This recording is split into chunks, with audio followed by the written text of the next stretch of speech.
Hi everyone, this is कीर्ति। और ये आज का जो वीडियो है, कल हमारी जो एक्सरसाइज हमने की थी, एक्सरसाइज 88 है ये, ठीक है। 83 नहीं है, 88, इसी का एक्सटेंड वर्जन है, ठीक है। कल हमने इसके 30 क्वेश्चन कर लिए थे।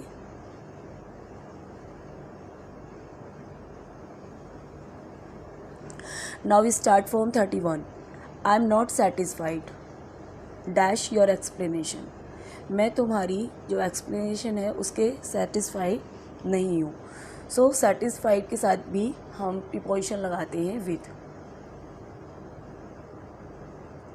सो आई am not satisfied with your explanation, ठीक है। नेक्स्ट है 32। You must confirm the regulations, ठीक है। तो तुम्हें रूल और रेगुलेशन से कन्फर्म करना चाहिए। सो कन्फर्म टू का यूज़ होता है, you must confirm to the regulations, ठीक। नेक्स्ट है question number 33। He did not profit dash experience. उसने अपने एक्सपीरियंस से कोई प्रॉफिट नहीं लिया था। तो यहाँ पे प्रॉफिट का मतलब कोई लाभ लेना, मतलब फाइनेंशियली कोई लाभ लेना नहीं है। यहाँ पे प्रॉफिट का मतलब सीखना है। यहाँ पे सीखने के सेंस में ये आया है कि उसने मतलब अपना जो एक्सपीरियंस है उससे उसने कोई प्रॉफिट नहीं लिया था। सो यहाँ पर प्रीपोजिशन आएगा by. He did not profit by, ठीक है। प्रॉफिट बाय एक्सपीरियंस, उसने अपने एक्सपीरियंस से नहीं सीखा था, ठीक। यहाँ पर क्या है कि जो फिक्स प्रीपोजिशन है उनके लिए कोई रूल रेगुलेशन नहीं है, कोई डेफिनेशन नहीं है कि हम उन्हें याद कर लें और हम उन्हें सीख जाएं। इसके लिए हमें प्रैक्टिस करनी होती है। जितनी ज़्यादा हम प्रैक्टिस करेंगे उतनी ही ज़्यादा हमें वर्ड यूज मतलब याद हो जाएंगे, ठीक है ना। क्योंकि एक वर्ड के साथ जैसे ये प्रॉफिट है तो ये नहीं है कि इसके साथ अब बाई ही आएगा, कहीं पर इसके साथ फ्रॉम भी आएगा, कहीं पर कुछ आएगा। तो एक वर्ड के साथ मल्टीपल प्रीपोजिशन आ सकते हैं, उसके लिए हमें प्रैक्टिस करनी पड़ती है। बेसिक जो डेफिनेशन है वो यहाँ पर इसका काम नहीं आता। बेसिक डेफिनेशन क्या होती है प्रीपोजिशन की, कि जैसे मैंने यहाँ पर बाई लगा दिया, ठीक है। तो बाई क्या है, प्रीपोजिशन है। बाई के बाद क्या आ रहा है, इसका ऑब्जेक्ट है। वो हमें पता है कि वो कोई नाउन होगा या प्रोनाउन होगा। उस ऑब्जेक्ट का रिलेशन ये अपने इस जो सेंटेंस के अंदर बाकी जो पार्ट ऑफ स्पीच हैं, जैसे नाउन होता है, वर्ब होती है, एडजेक्टिव होते हैं, इनके साथ वो दिखाता है। अभी तो हम हिंदी में इसको संबंध बोधक बोलते हैं, संबंध दिखाना। इसका बेसिकली जो काम है वो है संबंध दिखाना। संबंध किसके साथ दिखाना, जो अदर पार्ट ऑफ स्पीच है सेंटेंस के अंदर उनके साथ। तो इसीलिए क्या होता है कि एक वर्ड के साथ मतलब अलग अलग प्रीपोजिशन क्यों आते हैं, क्योंकि वो जो वर्ड आए हुए हैं ना सेंटेंस के अंदर, जैसे यहाँ पे प्रॉफिट है, यहाँ पे कन्फर्म है, यहाँ पे सेटिस्फाइड, ये जो वर्ब है ये इसको एडजेक्टिव मान लो, तो इनके अकॉर्डिंग जो प्रीपोजिशन है वो लगते हैं। अगर आपका जो रिलेशन है वो कोई एडजेक्टिव निर्धारित कर रहा है तो वहाँ पे अलग प्रीपोजिशन हो जाएगा। वर्ब यहाँ पर निर्धारित कर रही है रिलेशन को प्रीपोजिशनल ऑब्जेक्ट के साथ, तो वहाँ पर अलग प्रीपोजिशन आएगा। जैसे हम बोलते हैं ना कि he is fond of music, जैसे he is fond of music, ये हमने बोल दिया, तो यहाँ पे ऑफ प्रीपोजिशन आ गया फॉन्ड के साथ। लेकिन ऐसा नहीं है कि फ़िक्स हो गया ये फ़ॉन्ट के साथ यही आना है। अगर हम यहाँ पर इसका जो पार्ट ऑफ स्पीच है फ़ॉन्ट का चेंज कर देंगे ना, तो प्रीपोजिशन भी चेंज हो जाएगा। अगर हम यहाँ पे फ़ॉन्ट एग्जेक्टिव होता है, अगर हम नाउन लगा दें कि ही हैज़ अ फॉन्डनेस,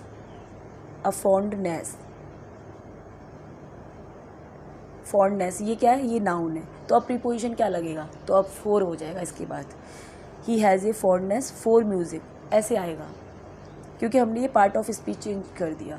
तो ये जो प्रीपोजिशनल ऑब्जेक्ट है उसका जो संबंध है ना, वो बाकी जो पार्ट ऑफ स्पीच होते हैं ना वो डिसाइड करते हैं कि किस बेसिस पर, बेस पर वो अपना संबंध, क्या संबंध दिखाना चाह रहा है दूसरे शब्दों के साथ। तो जैसा संबंध होगा वैसे ही प्रीपोजिशन होगा। तो ये बेसिक डेफिनेशन होती है। और फिक्स के लिए हमें यही है कि हमें याद ही प्रैक्टिस करनी पड़ती है और वो हमें याद हो जाते हैं धीरे धीरे, ठीक है। और इसका कोई सॉल्यूशन नहीं है। नेक्स्ट है 34। We should all aim excellence, ठीक है। तो यहाँ पर क्या है, एम का मतलब है हमें फोकस करने से है, ठीक है, कि हमें जो एक्सीलेंस है, यानी एक्सीलेंस क्या होता है, अच्छा करना है ना, बढ़िया करना। तो हमें बढ़ोतरी पर, हमें कैसे अपनी बढ़ोतरी करनी है उस पर हमें फोकस करना चाहिए। सो यहाँ पर एम के साथ क्या आ जाएगा, एट आ जाएगा, एट प्रीपोजिशन लगेगा। We should all aim at excellence, ठीक है। नेक्स्ट क्वेश्चन है यहाँ पर 35, alcohol is injurious dash health. So alcohol is injurious to health, ठीक है। ये तुम्हें हर मतलब पान मसाले के पैकेट पर, सिगरेट के पैकेट पर, अल्कोहल वाइन की बोतल पर, हर जगह ये वर्ड लिखा मिलेगा, इंजूरियस टू हेल्थ, ठीक है। तो हेल्थ के लिए क्या है, ये जो वर्ड आया है ना, ये नुकसानदायक है, साथ फिक्स प्रीपोजिशन आता है to.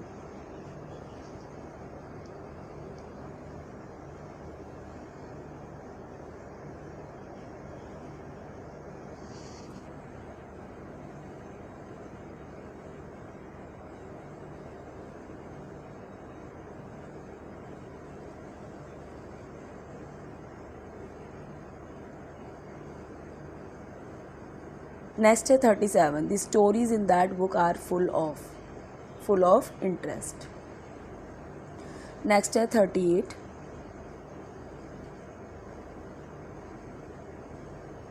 Don't associate dash disreputable people, ठीक है। जो डिसरेप्यूटेबल पीपल हैं उनके साथ आप मत जुड़िए। तो एसोसिएट के बाद फिक्स प्रीपोजिशन विद का यूज़ होता है, don't associate it with disreputable people. Next है 39, don't indulge in strong language, ठीक है। indulge के साथ भी in preposition आता है, ठीक है।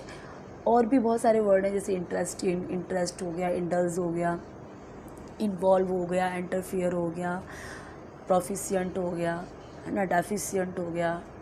ये सारी जो वर्ड हैं इनके साथ इन प्रीपोजिशन का यूज़ होता है। नेक्स्ट है question number 40, He is grateful his master many favors, ठीक है। तो वो अपने मास्टर के लिए ग्रेटफुल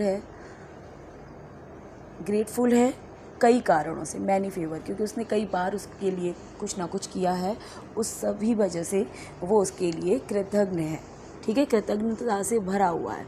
तो ग्रेटफुल हो गया, थैंकफुल हो गया, इन सब के बाद क्या आता है, टू आता है अगर आगे कोई पर्सन होता है। से he is grateful to his master.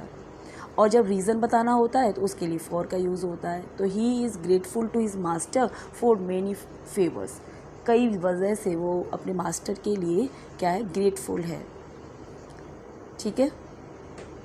Next है 41, ही is dependent dash his parent. तो डिपेंडेंट के बाद क्या आता है, ऑन प्रीपोजिशन का यूज़ होता है, ठीक है।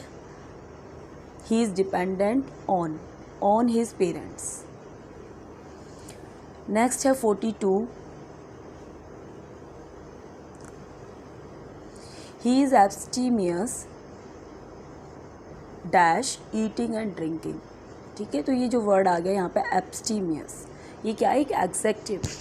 तो एग्जेक्टिव है तो एग्जेक्टिव के साथ अलग प्रीपोजिशन आता है। मैंने अभी बताया है ना कि जो प्रीपोजिशन है वो अपने ऑब्जेक्ट का जो रिलेशन है वो अपने आगे वाले वर्ड के साथ किस तरह से दिखाना चाहता है, वही प्रीपोजिशन आता है, ठीक है। तो ही इज़ एब्स्टीमियस, वो एब्स्टीमियस है किस चीज़ में, ईटिंग में और ड्रिंकिंग में, खाने में और पीने में, ठीक है। तो जो खाना पीना है ना, उसके अंदर वो एब्स्टीमियस है। तो यहाँ पर इन प्रीपोजिशन का यूज़ होगा, in. He is abstemious in eating and drinking. He is prompt to carrying out order,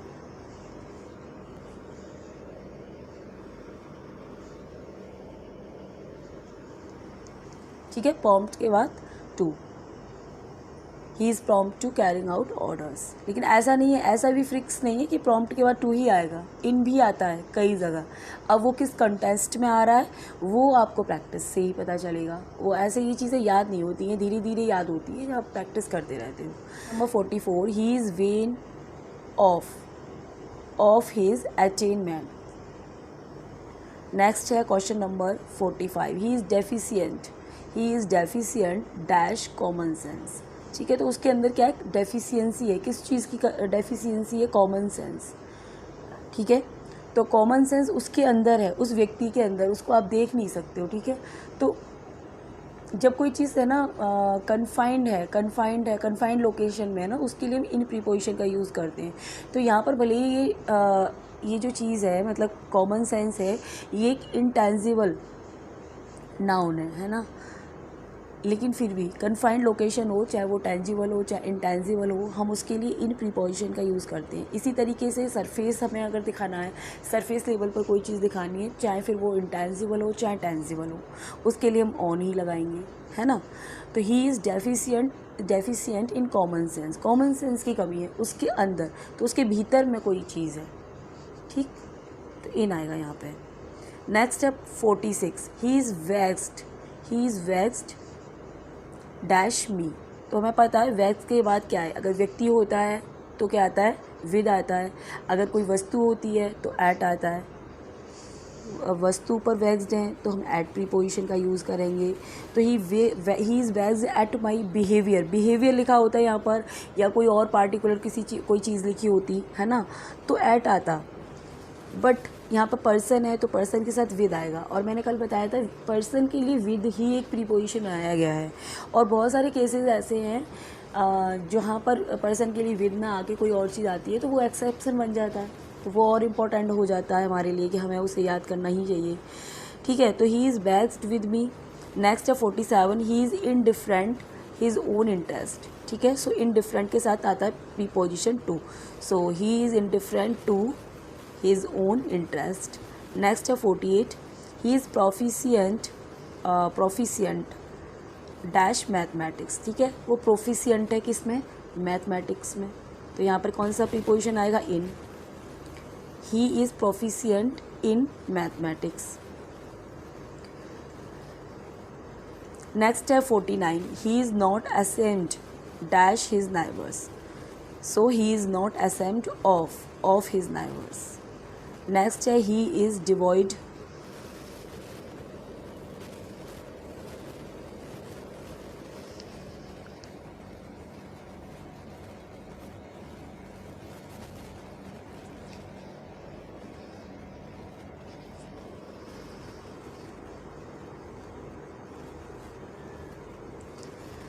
next है 50, he is devoid of sense, ठीक है, सेंस की कमी है उसके अंदर, so he is devoid of sense. Next है 51, ही इज सस्पिशियस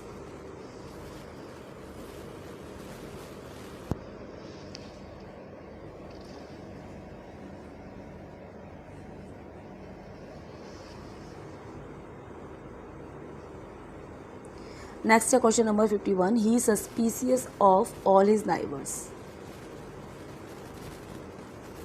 नेक्स्ट है 52, he has a passion dash argue, उसको पैसन है किस चीज़ की, आर्ग्यू करने की, बहस करने की, सो पैसन के साथ आता है 4, ही हैज़ ए पैसन 4, ठीक है, पैसन 4, विश 4, लॉन्ग 4, सबके साथ 4 ही यूज़ होता है। नेक्स्ट है 53, recently there has been a reduction the price of milk, ठीक है, रिडक्शन आया है, वो किस में आया है, ठीक है, जो दूध के जो प्राइस हैं उसके अंदर आया है, ठीक है। सो यहाँ पर इन प्रीपोजिशन का यूज़ होगा, ठीक है। Recently there has been a reduction in the price of milk.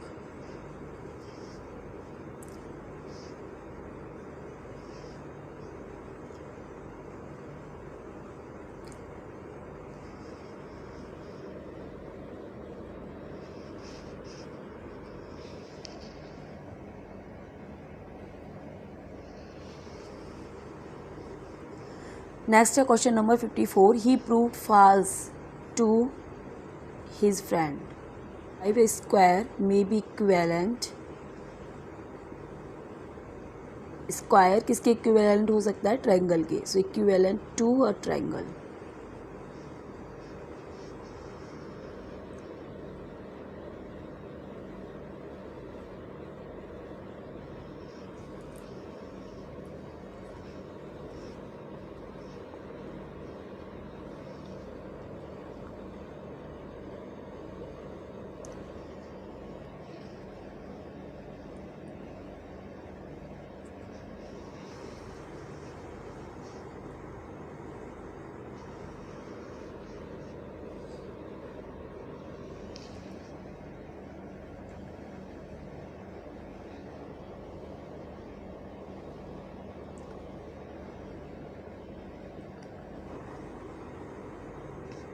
Next है question number 56, the avaricious man is greedy of gain. Next है he is very different, he is very different with his from his brother, ठीक है, from his brother.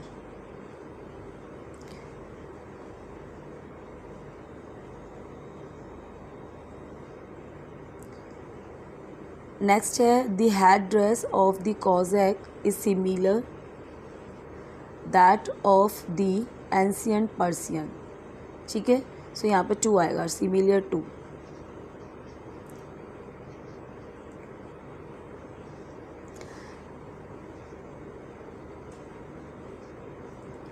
Next है 58, the head dress of the Cossacks is similar to that of the ancient Persian, ठीक है। The head dress of the Cossack is similar to that of ancient Persian.